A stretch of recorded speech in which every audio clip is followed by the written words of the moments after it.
чтобы орленок взмыл выше синих туч. Сына орлица с горных бросает круч.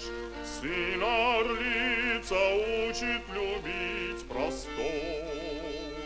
Помни об этом, горец, хозяин гор.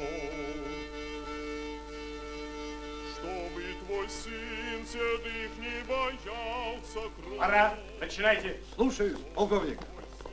Не бегал от грозных туч, смело бросай в широкий его простор.